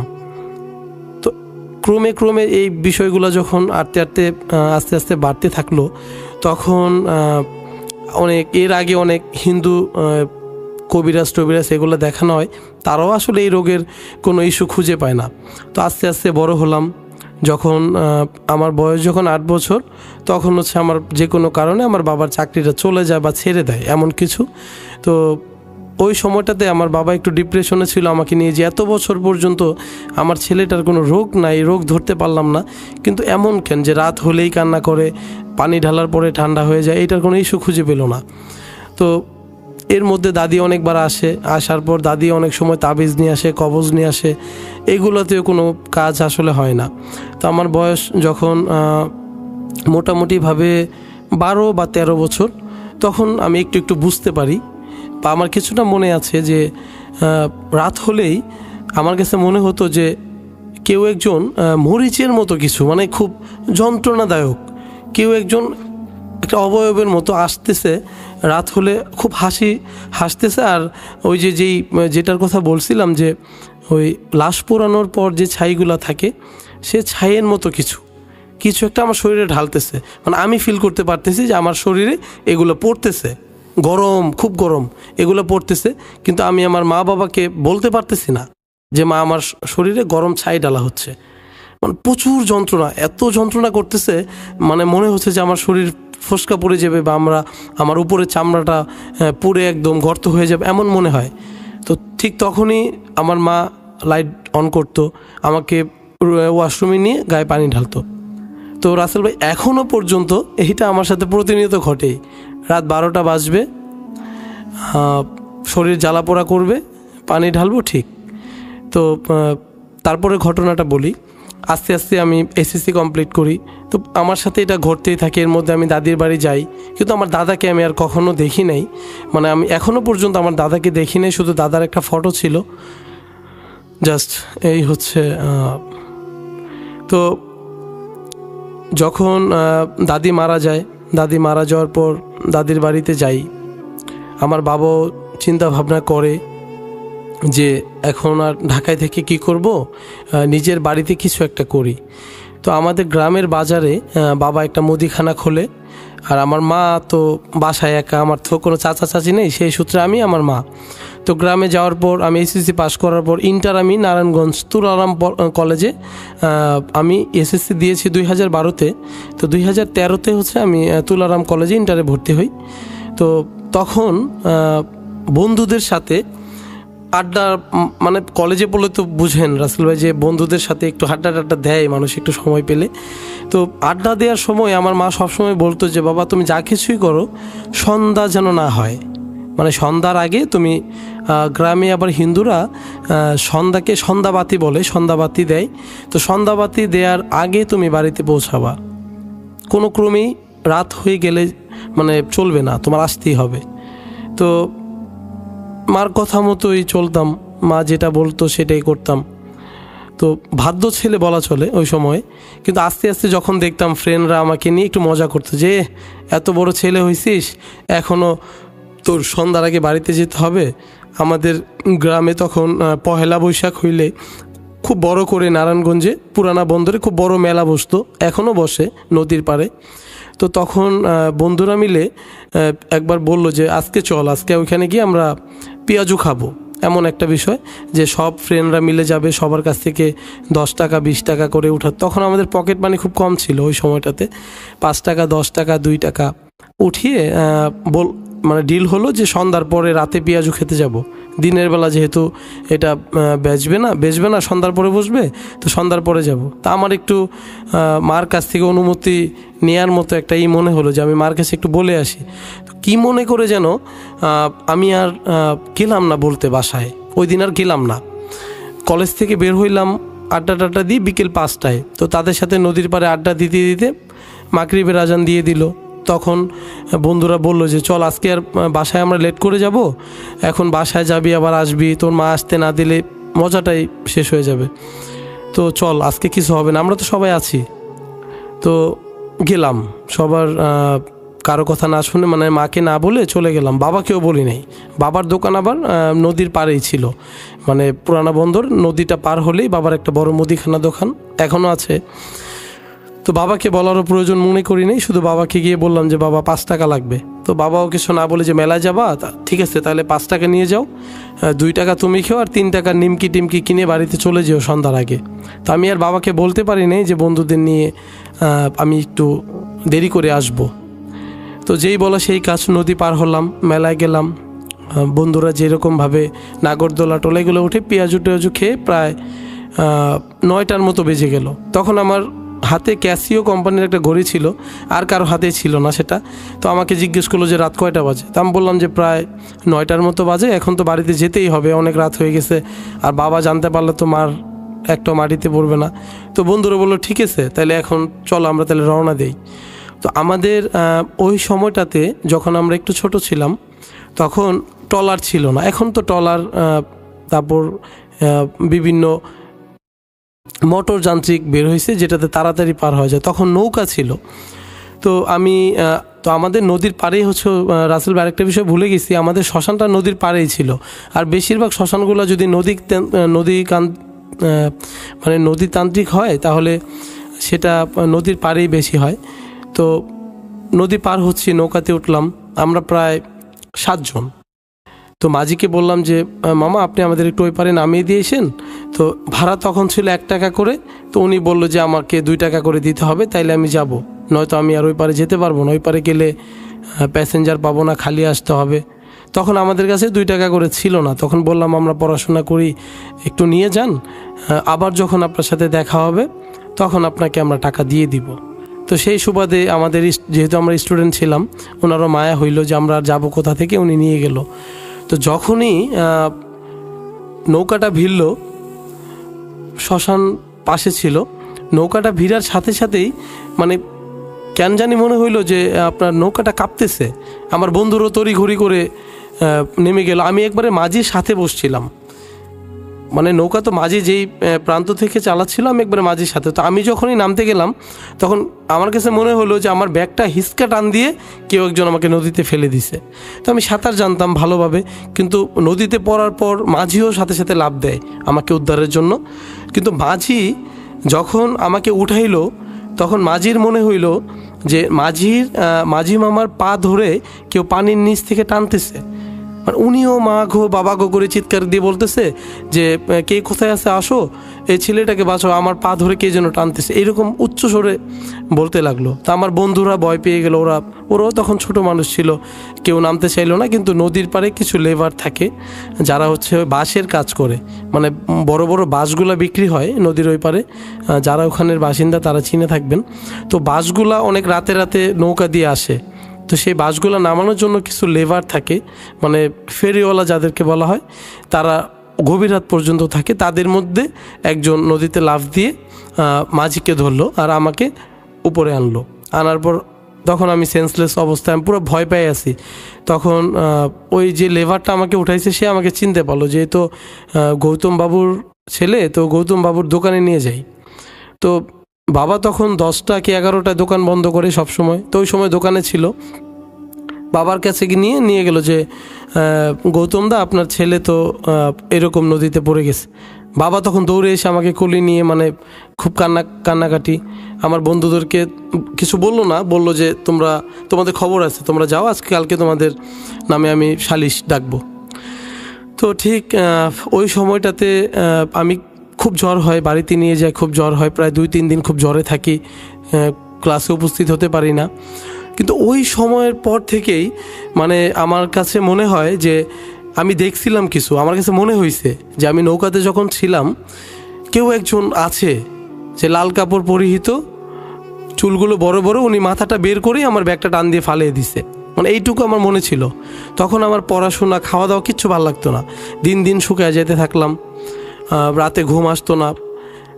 ওই সময়টা থেকে কেন যেন ঘুমটা আমার শেষ। আজকে আমার বয়স প্রায় 34 বছর, ঘুম আসে না, রাতে আমার ঘুমই হয় না। আবার না ঘুমানোর কারণে যে শরীর দুর্বল সেটাও না, কিন্তু রাতে ঘুম হয় না। আর প্রতিদিন রাতে তো আমার একবার করে গোসল করতেই হবে, সেটা প্রতিনিয়ত, শীত হোক বা গ্রীষ্মকাল হোক। তো এইভাবে করতে করতে জীবন অতিবাহিত করলাম। প্রায় ইন্টার কমপ্লিট করি, এরপর মিরপুর 13 আয়ুর্বেদিক ইউনানি কলেজে কেমিস্ট্রি করি, অনার্স করি। তো এর কিছুদিন পরে আমার বাবা মারা যায়। তো বাবা মারা যাওয়ার পর মা অনেকটা আপসেট, কিন্তু আমার প্রতিনিয়ত কিন্তু এটা আমার রয়েই গেল যে রাতে ঘুম আসে না, শরীর জ্বালাপোড়া করা, কেউ একজন আমার শরীরে গরম ছাই ঢেলে দিচ্ছে। তো আমি এখন একটু বড় হয়েছি, মাকে বলতাম না, যেহেতু বাবাকে হারিয়ে মা একবার স্ট্রোক করছে, মা একটু অসুস্থ, তো মাকে বললে আবার মা চিন্তা করবে। তো এরকম করতে করতে আমি দেখলাম যে যত হিন্দু কবিরাজের কাছে গিয়েছি কোনো লাভ হয় নাই।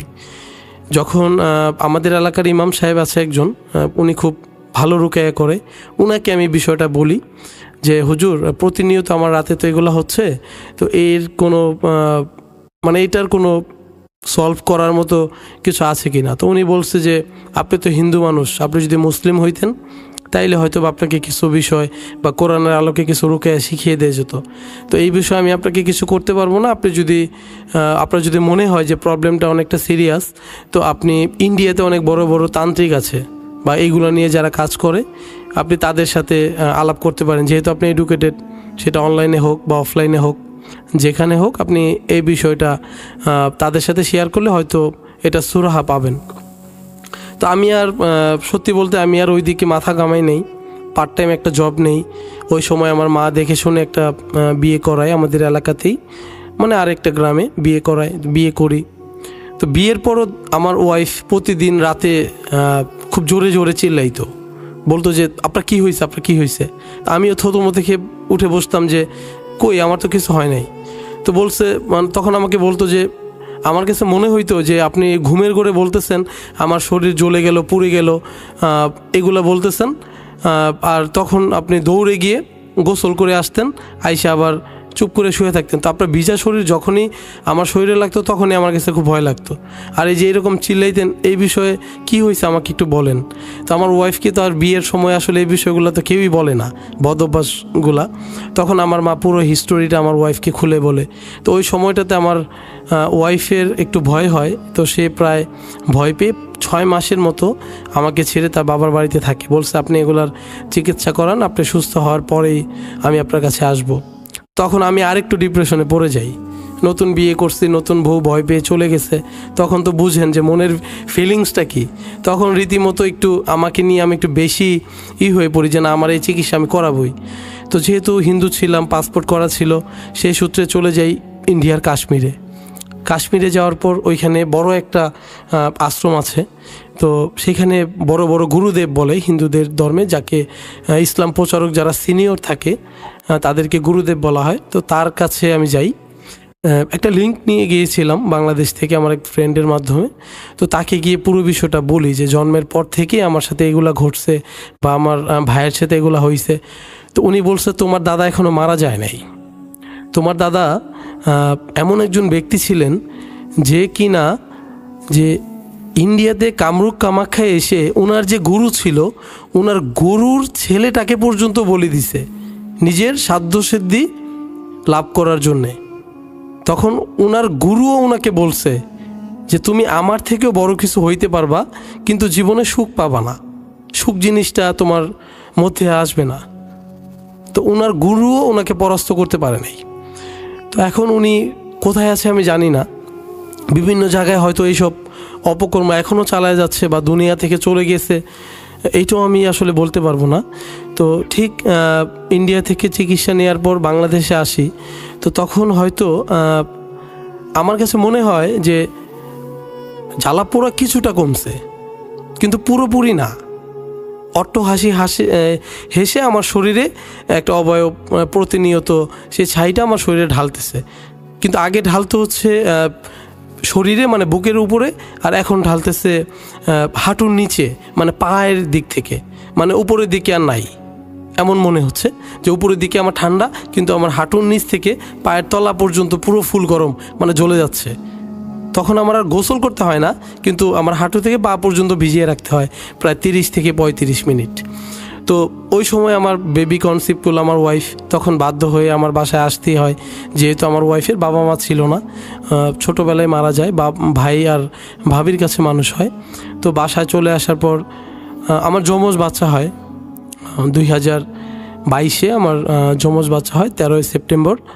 তো আমার সবচেয়ে ইন্টারেস্টিং যে বিষয়টা, ইন্টারেস্টিং প্লাস আমার জন্য বেদনাদায়ক, আমার 2টা বেবি নর্মালে হয়, 2টাই মেয়ে হয়। তো যখন তাদেরকে দেখার পর আমি আনন্দে দিশেহারা, তখন আমার কাছে ওই আমার দাদি যে আমার কাছে এই বিষয়গুলো বলছিল যে বাবু হওয়ার পর ছেলে হোক বা মেয়ে হোক সন্তানগুলোকে একটু দেখে রাখিস, বা আমার মা আমাকে বলতো, এগুলো আমার মাথায় ছিল না।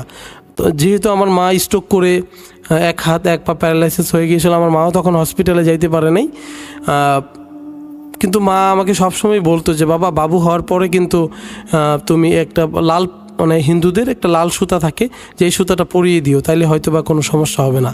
তো আমার তো আনন্দের দিশেহারা হয়ে গেছিলাম, আমি ফেসবুকে পোস্ট করে, মানে আমি আমার মতো আনন্দ রাখার জায়গা নাই। আমার সমন্দির বউ, মানে আমার ওয়াইফের ভাবি, ওরা সবাই চলে আসে, আমার ফ্রেন্ড বন্ধুর বউ চলে আসে, সবাই চলে আসে, আইসা আমার বাবু টাবু দেখে। তো 2 দিন থাকার পর 3 দিনের সময় আমি আমার নারায়ণগঞ্জ আমার বাড়িতে শিফট করি। তখন আমার বাড়িটা দালান হয়ে গিয়েছে, এর মধ্যে আর টিনের ঘরটা নাই, আর যে আমবাগান ছিল সেটাও আর আমবাগান নাই, সেগুলা প্রশস্ত করে কেটে কুটে একটা গার্ডেনের মতো করছি। কিন্তু ওই আগের মতোই একটু অবস্থা এখনও আছে, যে আমাদের বাড়ি থেকে অনেকটা দূরে প্রতিবেশীদের বাড়ি, মানে ধান ক্ষেতটা আছেই, ওইটার হয়তো কিছুটা কমছে, আগের চেয়ে বসত বাড়ি কিছুটা বাড়ছে, ক্ষেত একটু কমছে, কিন্তু আমার বাড়ির পাশে সেই ক্ষেতটা আছেই। তো রাত প্রায় 1:30, বাবু 2 বাচ্চার 1 বাচ্চা ঘুমায় না, দিনে ঘুমায়, রাতে জেগে থাকে। আমরা স্বামী স্ত্রী 2জন, বাড়িতে আর কেউ নাই। আমি একটু ওয়াশরুমে যাই, আমার ঘরে ফিক্সড ওয়াশরুম, মানে যেহেতু দালান করছি বাহিরে আর যাওয়া লাগে না। তো কিন্তু আমি সাপ্লাইটা করতে পারি নাই, টিউবওয়েল থেকে বালতি ভরে পানি নিয়ে আইসা ওয়াশরুমে রাখতে হতো। তো আমি যেহেতু দেখলাম, ওয়াশরুমে গিয়ে দেখলাম 2টা বালতি 2টাই খালি। কিন্তু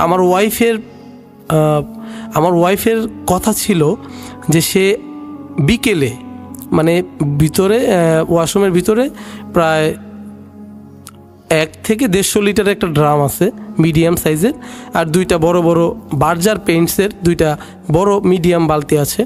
যে আমার ওয়াইফের বাসমতে যে ও বিকেলে 5টার পরে বা আগে সে 3টা জিনিসই ভরে রাখছিল, ফুল ড্রামটাও ভরে রাখছিল, তারপর ওয়াশরুমে যে 2টা বালতি ছিল 2টাই ভরে রাখছিল। আমি রাতে যখন, এর আগে আর তেমন পানি ইউজ হয় না, যেহেতু আমিও গোসল করি নাই, ওয়াইফও করে নাই, হয়তো 2-1বার ওয়াশরুমে গেলে আর 2-3 মগের মতো পানি খরচ হবে, কিন্তু এজন্য 1 ড্রাম বা 2টা বালতি। আমার ওয়াইফ বলতেছে, কি বলো, বাড়িতে কোনো গেস্ট নাই, কোনো মানুষ নাই, তুমি আমি, এত পানি কই গেল? আচ্ছা ঠিক আছে, তখন আমি বিষয়টা নর্মালিভাবে ভেবে নিয়ে আমি একটা বালতি নিয়ে গেলাম, যেহেতু ওয়াশরুমে যেতে হবে, 1 বালতি পানি আনলে রাতটুকু কাটাবো, সেই আর 1 বালতি নিয়ে যাই। তো বালতিটা ভরে যখন আমি আসতেছি, তখন হঠাৎ করে ওই বালতির যে থাকে, ধরার যেই হাতল থাকে, সেই হাতলটা হঠাৎ করে ছুটে পুরো পানিটা পড়ে যায়। আবার গেলাম, আবার আনলাম, আবারও পড়লো। এইভাবে করতে করতে এবার হাতলের ইটাই ছুটে গেছে, পুরোপুরিভাবে ওই হাতলটা লাগানোর আর অপশন নাই। এখন কি করতে হবে? কাঁধে করে নিয়ে আসতে হবে বা একটু আগলা করে নিয়ে আসতে হবে। তো সেটাই করলাম, পানিটা ভরলাম, অর্ধেক বললাম, যেহেতু পুরোটা হয়তো পারবো না, অর্ধেক ভরে ওয়াশরুমে নিয়ে আসলাম। তো আমি যখনই ঢুকলাম, তখন দেখি আমার ওয়াইফ কান্নাকাটি করতেছে, চিৎকার দিয়ে উঠছে, তাড়াতাড়ি আসো। তো পানি ফেলে রেখে দৌড় দেই, গিয়ে দেখি যে আমার একটা মেয়ে আছে, মেয়ে আর একটা নাই। আমার ওয়াইফরে বললাম, মেয়ে কই? ও তো চিৎকার দিচ্ছে যে আমার একটু চোখ লেগে গিয়েছিল, তো আমি আমার মনে আছে যে আমি 2টাকে ধরে ঘুমাইছি, কিন্তু হঠাৎ করে চোখ খুলে দেখি যে আমার একটা মেয়ে নড়তেছে, কান্নাকাটি করতেছে, পাশে মানে বেবি টাওয়ালটা পরে আছে, আমার মেয়ে নাই। আমি এখন কি করব, পাগলের মতো হয়ে গেছি। মানে আমার ওয়াইফও পাগলের মতো হয়ে গেছে, বাচ্চাকে নিয়ে কান্নাকাটি, তো জোরে জোরে চিৎকার করতেছি। পাশের বাসা থেকে লোকজন দৌড়ে আসছে যে কি হয়েছে। পরে আমি বললাম যে এই ঘটনা, আমার মেয়ে তো নাই। তখন আমার কাছে মনে হলো যে আমার ভাইও তো ছিল না, তা আমার সাথে কি সেটাই ঘটলো? রাসেল ভাই, বিশ্বাস করবেন না, আজকে আমার মেয়ে নাই প্রায় 4 বছর হয়ে গেছে। আমার একটা মেয়ে এখন ভালো আছে, 4.5 বছর বয়স। তো ও ভালো থাকলেও সেম ঘটনা আমার মতো। মানে ওর বয়স যখন 3 মাস হয়, সেম আমার বয়স যখন 3 মাস ছিল, এখন আমার মেয়ে 3 মাস হইলে ঠিক আমার মতোই কান্না করে। ওকেও এখন পানি ঢালতে হয়, বা গরম ন্যাকড়া দিয়ে ওকে মুছায় দিলেও ঠান্ডা, আমার মতো সেম। তো আমি এগুলার কোনো সুরাহা এখনও পর্যন্ত পাই নাই। আমি গ্রিসে গিয়েছি, মধ্যপ্রাচ্যের অনেক দেশে গিয়েছি, অনেক রুকিয়া নেওয়ার চেষ্টা করেছি, এখনও পর্যন্ত এগুলার আমি সমাধান পাই নাই। তো রীতিমতো আমি আপনাদের ফ্যান অনেক আগে থেকেই। তো আজকে এই ঘটনাটা মূলত এখনও পর্যন্ত আমি আমার মেয়ের সাথে রানিং। হয়তো বা আমার মৃত্যুর আগ পর্যন্ত এটা আমার সাথে হবে, বা আমার মেয়ের সাথেও এমনটা হতে পারে। এখন আমার মেয়ে 4 বছর বয়স, সে গভীর রাতে উঠে বসে থাকে। আমি বলি, বাবা কি হয়েছে? আমাকে বলে যে বাবা তুমি তো গোসল করে আসলা, কই আমাকে তো করালো না, আমারও তো শরীর জ্বালাপোড়া করতেছে। তো কথাটা শোনার পর রাসেল ভাই, মানে আমি এখনও আমার চোখে পানি, আমার ভিতরটা ধুমড়ে মুচড়ে আসে যে আমি কি একটা মেয়েকে হারাইছি, আমি কি ওকেও হারাবো? আমি এখনও এটা সমাধান পাই নাই। তো এই ছিল আমার ঘটনা। অনেক অনেক ধন্যবাদ আপনাকে। অনেক লম্বা একটা স্টোরি শুনলাম, এবং সেখানে আপনার দাদা থেকে যেমন শুরু করেছিলেন, তারপরে সেটা আপনার বাবার জীবনে, আপনার জীবনেও তার একটা প্রভাব থেকেই গেল। অনেক লম্বা একটা ঘটনা, এবং যেখান থেকে আপনি শুরু করেছিলেন সেখান থেকে ঘটনা অনেক দিকে মোড় নিয়েছে, এবং ধীরে ধীরে সেই ঘটনাটি প্রথমে রহস্যময়, তারপরে আস্তে আস্তে হৃদয় বিদারক একটা জায়গায় গিয়ে পৌঁছেছে। আপনাকে অনেক ধন্যবাদ জানাচ্ছি।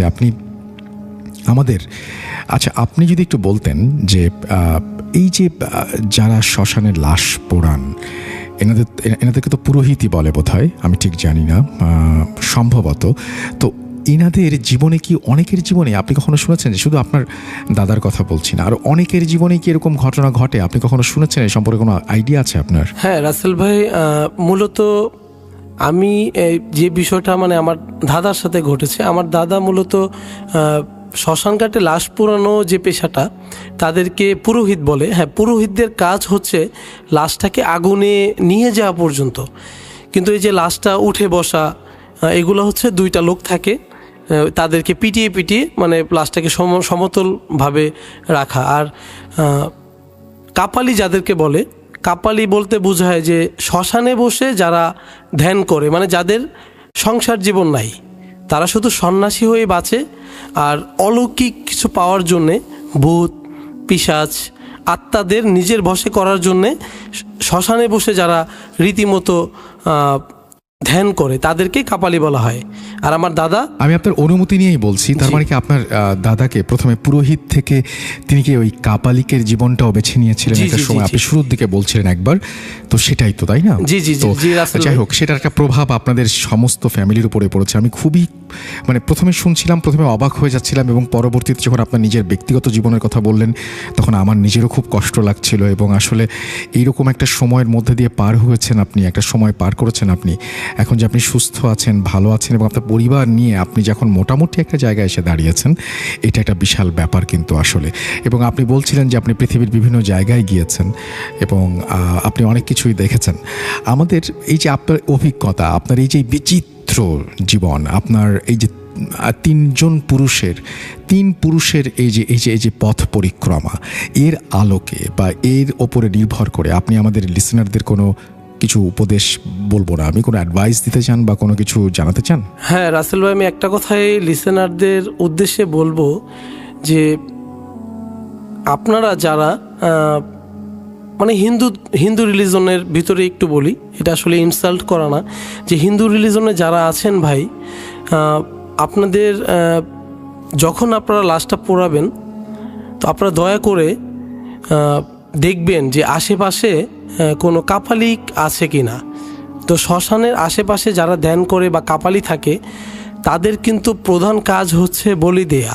হ্যাঁ, তারা কোনো না কোনোভাবে, সেটা আপনার সন্তান হোক, ছেলে হোক, যেই হোক, ছোট ছোট বাচ্চাদের বলি দিলে তারা তাদের আত্মসিদ্ধি লাভ করে। এই জন্য আমি শুধু এইটুকুই বলবো অ্যাডভাইস হিসেবে, যে আপনারা যারা আমার ধর্মের ভাই বোন যারাই আছেন, ছোট ছোট বাচ্চাদেরকে ঘরে রেখে আপনারা যাবেন না ভাই, বাইরে যাবেন না, একটু কম যাবেন। যারা বিশেষ করে গ্রামে থাকেন তারা ছোট বাচ্চাদের ঘরে ঘুম পাড়িয়ে রেখে আপনারা চলে যান বাইরে কাজ করতে।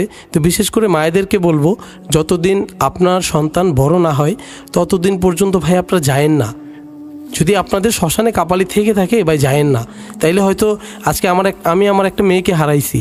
হ্যাঁ, আমি দোয়া করি আপনাদের সবার সন্তান সুস্থ থাক, শান্তিতে থাক, আমার মতো প্রবলেমে যেন কেউ কোনো দিন না পড়ে।